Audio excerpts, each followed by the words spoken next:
Greetings, ladies and gentlemen. Welcome to our webinar on the topic of global expansion strategies in the cold chain logistics, where we are navigating opportunities and challenges in the Gulf region.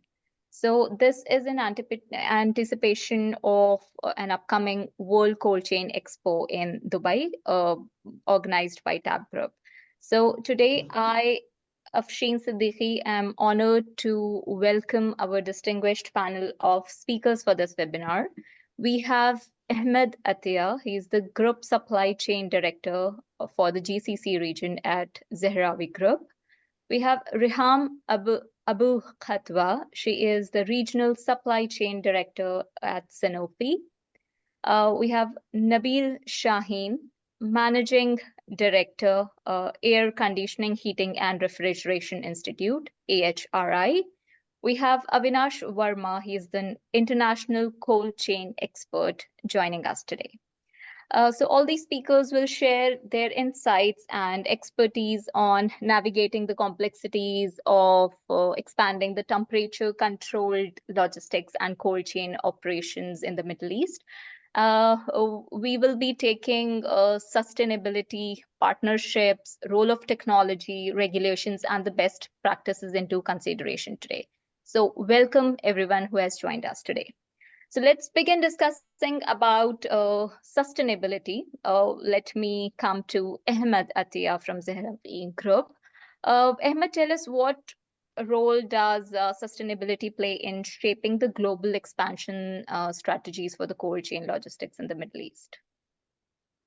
Thank you, Afsheen.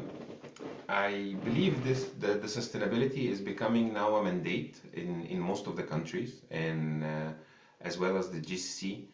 Now it's becoming more than a directive and it's moving from just a directive to a regulation. So basically, we will have a lot of mandates that is happening in the very near future.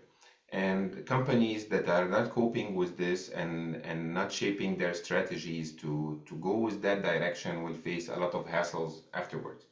So for us and for the specific business that we are dealing with, which is healthcare, where as it is important to have a lot of initiatives that is adhering to the sustainability of the Middle East.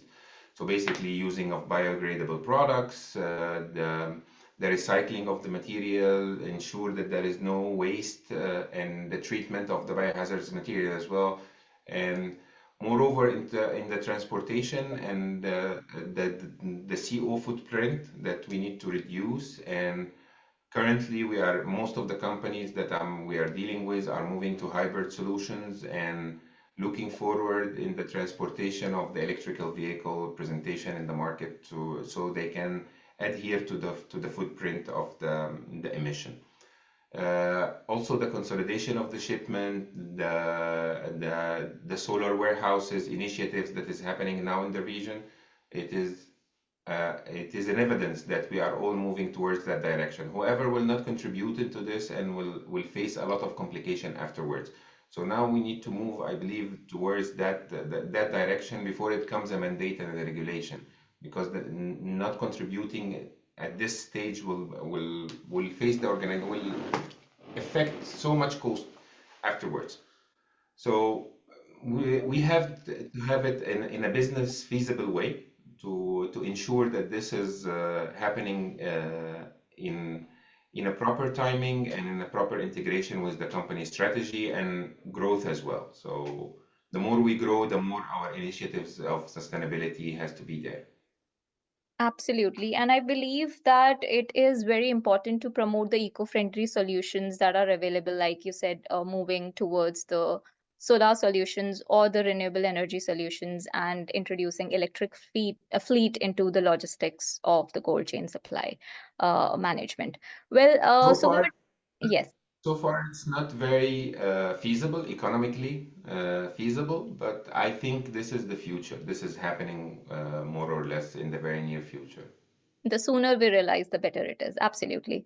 So moving to Nabil Shahin, let's hear out your perspective on the same, on the role of sustainability in the global expansion strategies of cold chain, temperature control logistics in the Gulf. Hello, everyone. I agree with Ahmed. This is becoming now an issue on the forefront. Regulations is picking up. We had COP28 in UAE last year, and there was a lot of national determined targets from the governments to reduce emissions of CO2.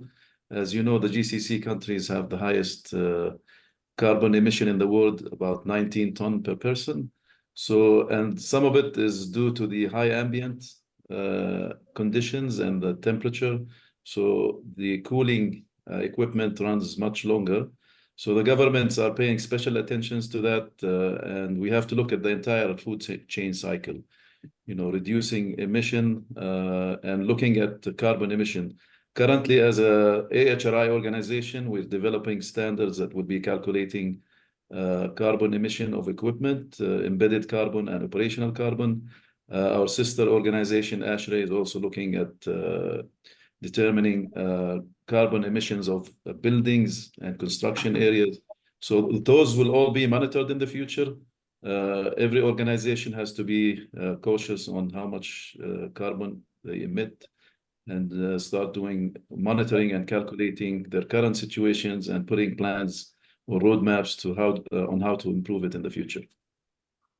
Truly, focusing our attention on reducing the ways and bringing out innovations where we can reduce the carbon emissions will be a way forward. Yes. Now we will move to Avinash. Avinash, what, according to you, are the key challenges that are faced by the companies looking to expand their cold chain operations in the Gulf region?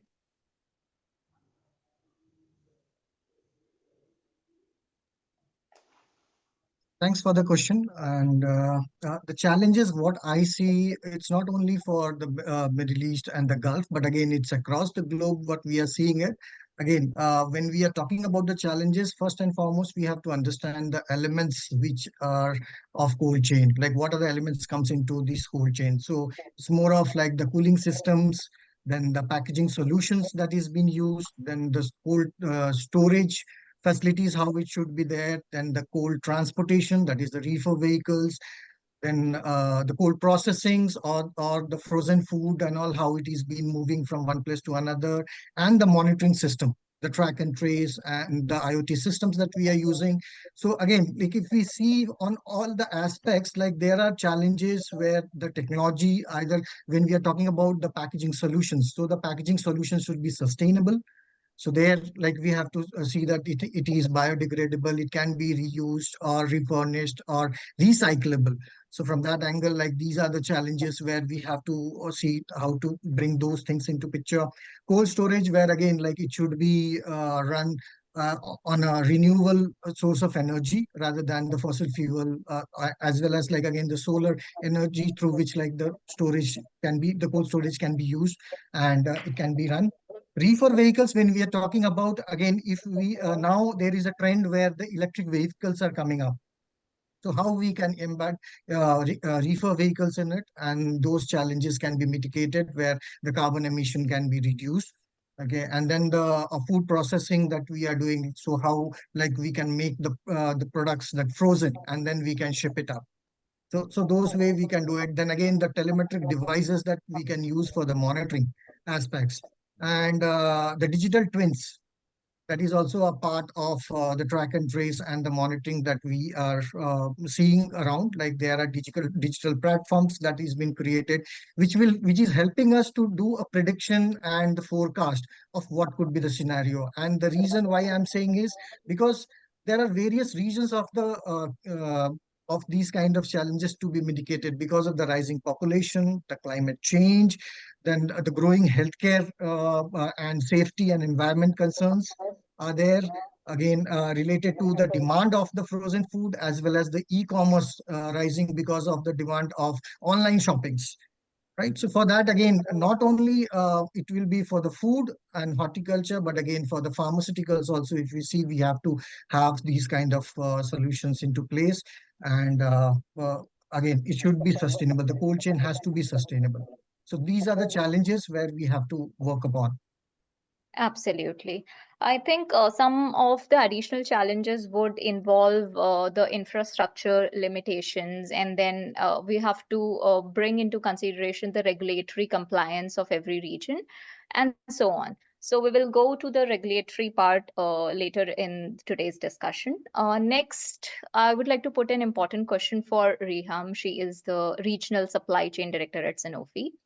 Uh, let's talk about partnerships. So, according to you, how can partnerships with the local stakeholders enhance the success of global expansion initiative in the cold chain logistics? Indeed, Afsheen, it's a very important point to consider when we are tailoring the strategy of expansion in our pharmaceutical footprint. So when we start to explore how are we gonna expand in some regions, we definitely consider the local partnership for several reasons. One of the key reasons we consider is benefit from the local expertise.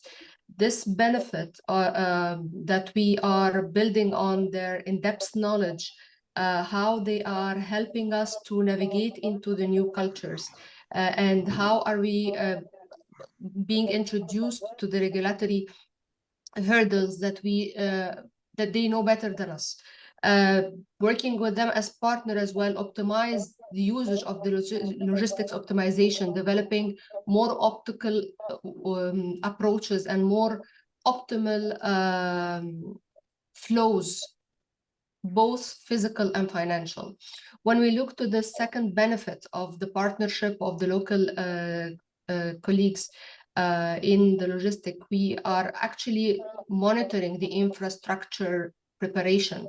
We are checking how are they granting us access to facilities of warehouses, distribution centers, transportation companies.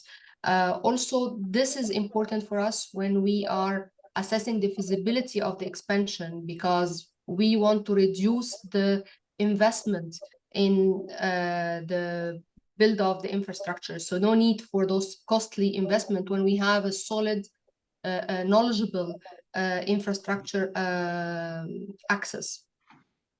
As well, when we have a solid partner, he will grant us, he will support us, or will have acceleration in our expansion processes. While all these things are well set up, well structured to cater our requirements, definitely the acceleration is something that we are also looking towards. Working on the network expansion knowledge of the partner, that's very important aspect, because he is, or this company is, our door to the country. It will support us in tailoring our strategy to penetrate the market. How are we growing in this market, how we should be growing. It will also improve our potential client visibility, knowing what would be the new business opportunity.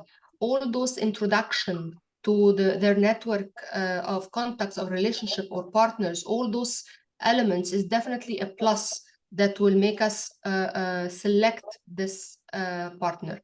On another aspect, the cultural understanding of this partner is key for us, because it will unleash for us the effective communication, how this global company will tackle this market, and how they will use the right language to this culture, how would they build relationship, and they will tailor solutions of services for this culture. This is important. I've seen many examples of not effective approaches in market just because they missed the cultural awareness and the cultural respect. This is something that we all face when we work in big corporate multinationals. They want to infuse their culture into the markets, and to make sure that whatever benefit this corporate want to introduce to the market, we have to make sure we respect the cultural aspect. So definitely partnering with the right partner who will introduce us to the cultural nuances is very important. Last to consider is risk mitigation. I mean, when we have a knowledgeable partner that work with us, especially in healthcare, where our products in majority of the aspect are either life-saving drugs or important to be available in the market or important to have stocks for preparation for the future or new introduction of new products, all those aspects are very important to meet the target growth in the market. So mitigating risk will only come when we work together with a partner who is aware about the economic fluctuation in the market, how we can prepare together to meet the challenges that we are facing, how we can consider the instability that happened there. Keeping him our partner is opening our eyes how to react with agility to all the challenges that we know that we will face everywhere. I think this is what comes to my mind when I think about partnership.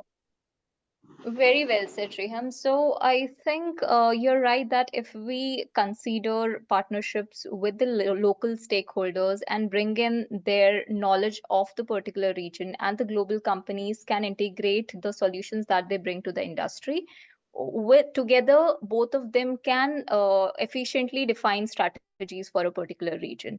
So yes, improving network connections in the region and fostering long-term relationships that are built on trust and collaboration will definitely be helpful. So continuing our discussion, Nabil, I would again would like to come back to you. What are the key considerations for cold chain logistics or the temperature controlled services companies when choosing strategic locations for expansions in the Middle East? I think we go back to the environmental impact and regulations. This is important. We covered a little bit about carbon emission targets. That's important. But also looking at energy efficient, technology and equipment. We hear that in Europe and the US, there's a move towards electrification. So using electric maybe vehicles and equipment, provided that, of course, the source of electricity is clean.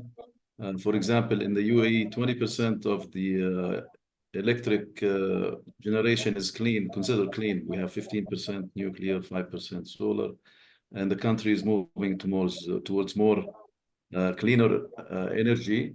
So that electrifications make sense. There's also consideration now to look at energy efficiency for equipments that are used in transportation and also storage. In COP28, there was a cooling pledge that was signed by some of the countries in the region, that countries that ratified that pledge basically commit to improving energy efficiency of equipment, any cooling equipment, by 50% by 2030 compared to 2021. So regulations, we have to be cautious of that. It's also, the corporate social responsibilities of the companies that are planning to expand and operate here. Brand image is important. They have to look at the community impact, and also operational efficiency. So today with AI and data collection, it's easy to monitor a lot of the operations that the companies have when they expand, and determine how much energy they're going to be spending, how to watch it, how to continuously reduce energy consumption, etc. Absolutely. Right. So transportation infrastructure and energy requirements in the whole process would be certain considerations. Following that, Ahmed, let's circle back to you on how can companies ensure seamless integration of cold chain logistics operations across different countries in the region?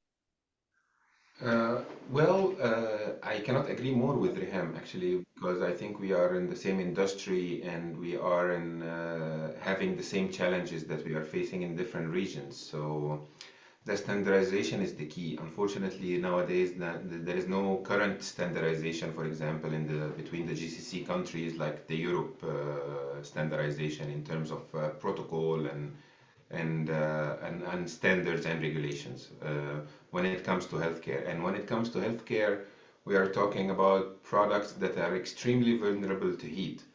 So in such a hot place on the planet, it is very challenging for us to ensure the quality of the product. So basically, what we need to do is to ensure that we are investing in the right equipment, we are having the right facilities, we have the right training staff, we have the true experts and stakeholders, and the merge between the local expertise and the international expertise, because so far we don't have a unified standards across the region. So yes, we do need the local expertise to leverage on this and to have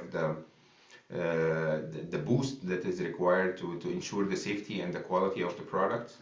As well as I believe that we as companies and businesses, we should try to have the collaboration between the regulatory bodies in each country, to have a unified procedure like what happened in Europe, for example, and in the US and these kind of things. I know that this is a long hope, but yeah, eventually it can happen, and it can help the operation a lot.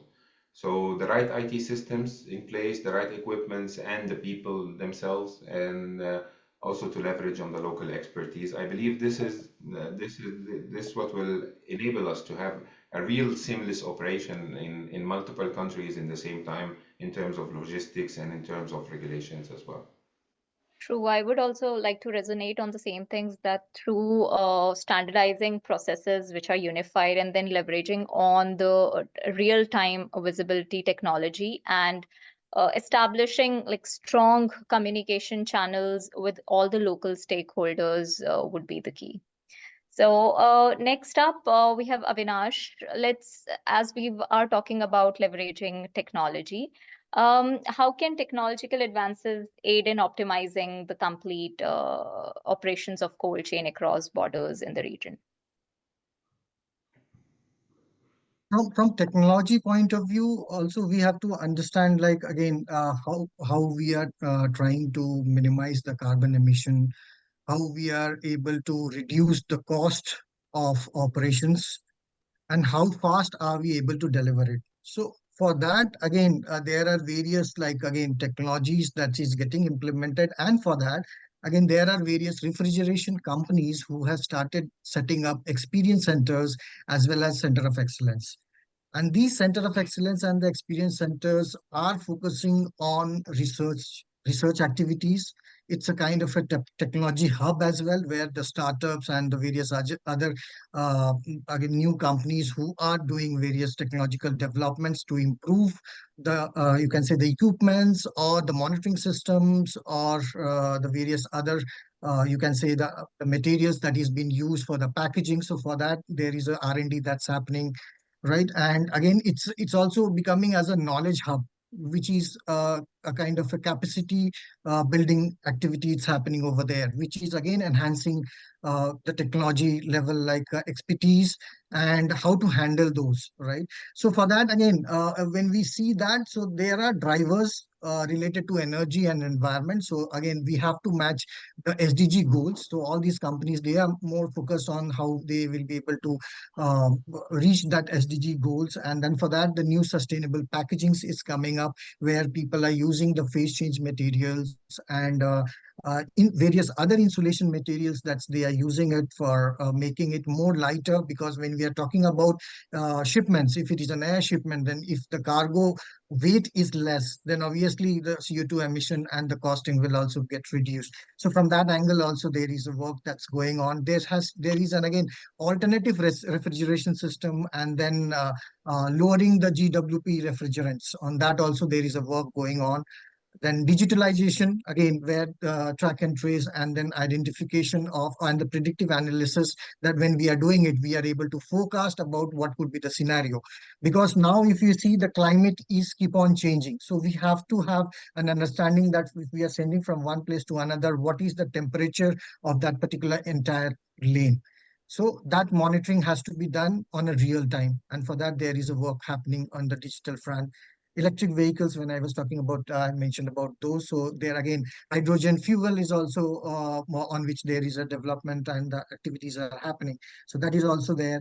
Off-grid cooling technologies is also getting built up, because in pharma companies, if you see these refrigerations or the chillers, they run through fossil fuel. But there are companies, there are technologies in which they are just using water, which they are freezing it, and then that is maintaining the temperature at 4-degree constant for at least like around 10 days. So that way, like, you are reducing the emission, reducing the fossil fuel consumption. So from that angle, there are a lot of advancements happening in all aspects of it. And again, a business model also has to be created. How this will give the benefit to the, you can say, the stakeholders as well as the consumers going forward. True. Well said. Ahmed, back to you again. What are the emerging technologies, according to you, that are shaping the future of the cold chain logistics expansion?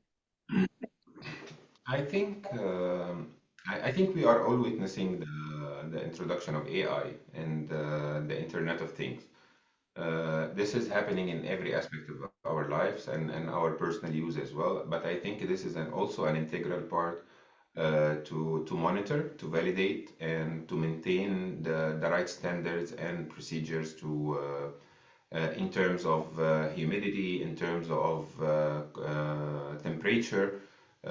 For us, it is vital to know the real-time information about the items and to ensure the quality and the safety of the patients. So basically, I think the Internet of Things and the AI in real-time tracking and monitoring, and also sending the alerts, putting the right red flags whenever there is a compromisation in any product or something.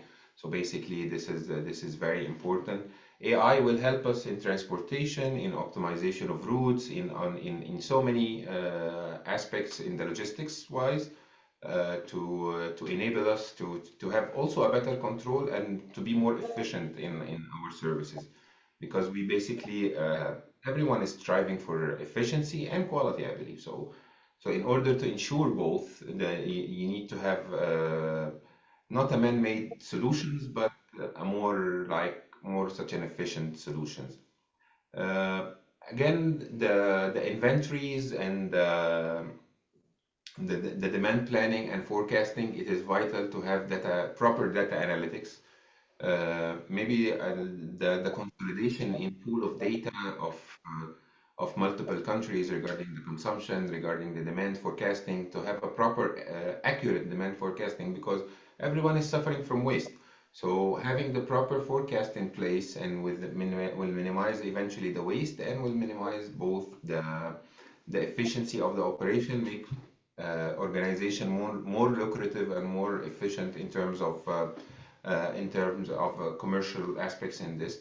So basically, the data analytic and the predictive maintenance for the facilities and for the vehicles and for so many things that will enable us to just not to have a routine standard, but an efficient standard to follow. So I think these are the most 3, 4 vital things that are growing exponentially in the past few years, that is really shaping the way that how we are dealing with businesses and how we are dealing with logistics. True. So technology, yes, does offer innovative solutions to streamline processes and mitigate risks. And by enabling automation, then as you said, data-driven decision making, IoT solutions, then there is predictive analytics for enhanced efficiency and transparency, would help in optimizing the complete cold chain operations. So yeah, back to you, Riham.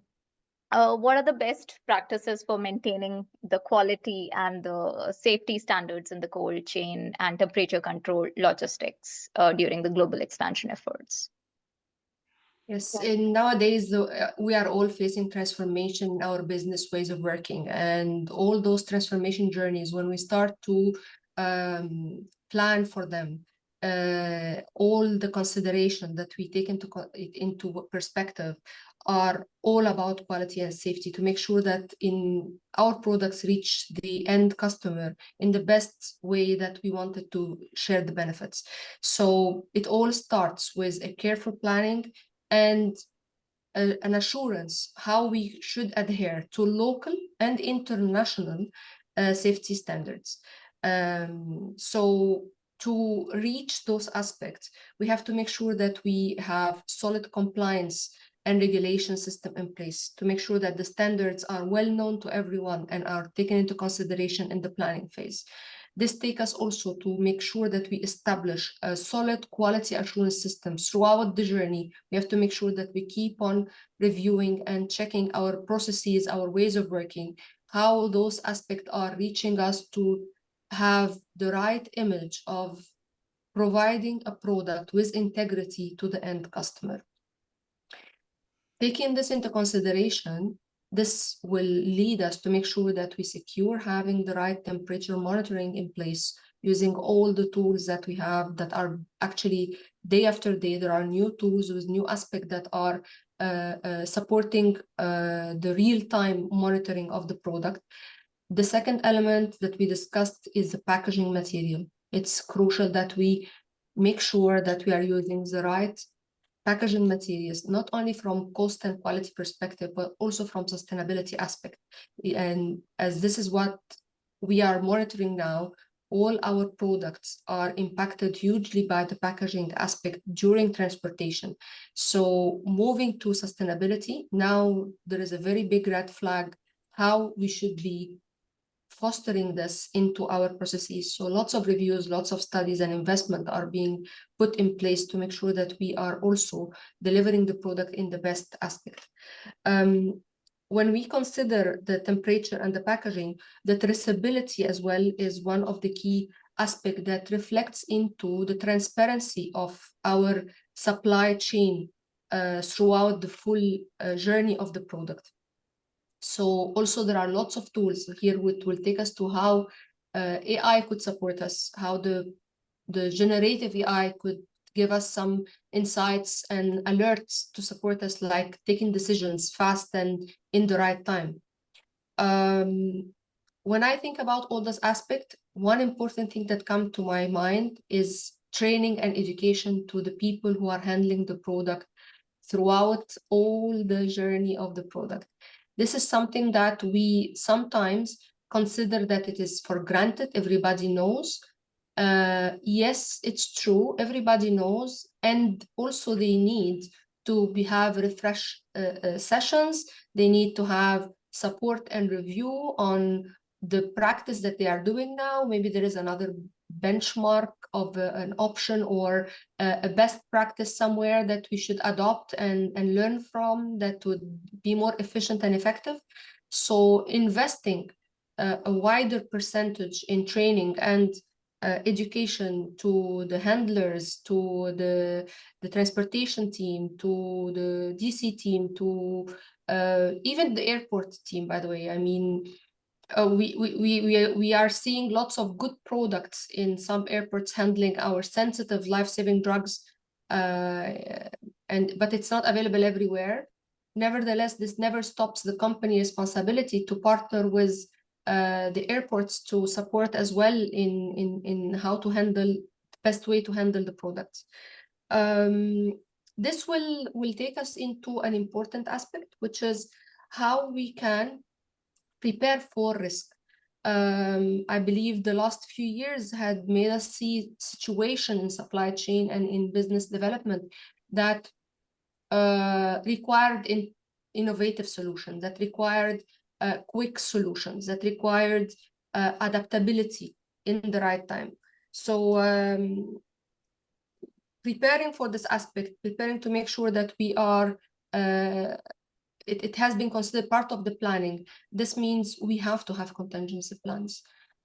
We sometimes feel like things are going well, things are well planned, and we don't put the right way on the contingency plan, where I personally feel like it's important to make sure that we live the worst scenario and that we consider having contingency plan, whether to prepare for a fuel outage or power outage or spare parts, or review of routes, accessibility to some partner location for parking and plugging containers or plugging the truck or feeding the truck with fuel. All those contingency plans are really important, especially we are working in regions who have continuous change in regulation, especially at the borders, if you are moving by road or if you are moving with transit in some countries that change the regulations. You need to make sure that you have the right partners throughout the route of or throughout the journey of the product to prepare for the contingency. Continuous improvement is really important, which is something also we need to consider. So we always have to make sure that we have the right audit aspect in place, that we assess ourselves, that we assess the way we are doing the business. I know it takes time and it consumes important time, but this is a time that is an investment to secure that we are avoiding unneeded costly mistakes. This is how I would review and reflect on the preparation of the expansion in this point. Yeah. So just to summarize, Riham, I think you highlighted first of all, there should be rigorous temperature monitoring, and then you talked about the risk management protocols. Staff training is very important, timely training, and then adherence to the regulatory requirements and continuous evaluation of the performance metrics are very important when we talk about the best practices. Lastly, I would like to put up a question for Nabil again. We have been talking about the regulatory aspect. So, how does the regulatory environment in the Middle East impact global expansion strategies in this industry? Thank you again, and I can't agree more with Riham on the special training that we have to give to personnel, especially in this region. Because if you're successful in other regions, that doesn't mean you can come here and operate without understanding this unique region and training your personnel. In terms of regulatory, I think when expanding into a new territory, of course, you have to have stability. I'm not just talking about safety and security. I'm talking about regulatory predictability. I mean, someone mentioned earlier that each country in this region has slightly different regulations and requirements. And if you have successful operations set up in one of the GCC countries, that doesn't mean that the next door country is going to have similar regulations. We're currently working with organizations like GSO, which is the GCC Standards Organization, that's working towards harmonizing standards, especially in cooling, including cold chain. And we're working with the different standards technical committees to come up with harmonized standards. It's the beginning, but we're hoping that this will be similar to what it's being done in Europe, where you will have one standard that covers multiple countries. So when expanding in general in GCC countries, we have to look at also the temperature extremes. So make sure that you look at advanced insulation. We mentioned high efficiency cooling systems, and also equipment strain, because we have special conditions here with the sand storms, and electronics usually suffer under high temperature. So looking at different things that will help you from a safety and efficiency standpoint. True. So, influencing the compliance standards in the Middle East and the licensing requirements that the companies must navigate for the successful operations. And I think we have come to end of this webinar today. And I would like to bring to attention of all the people who are there at this webinar today that we are organizing World Cold Chain Expo in Dubai in the month of September. So I believe this will be a platform where we will meet the complete value chain of the cold chain industry and the temperature controlled logistics, which a place where we can identify who are the right partners for us in the region.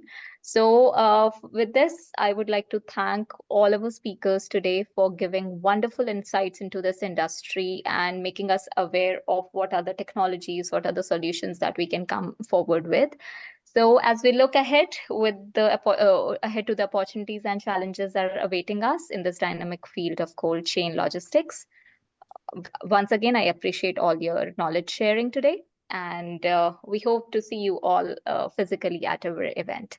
So I hope this webinar has enlightened our audience today. Thank you once again. Thank you.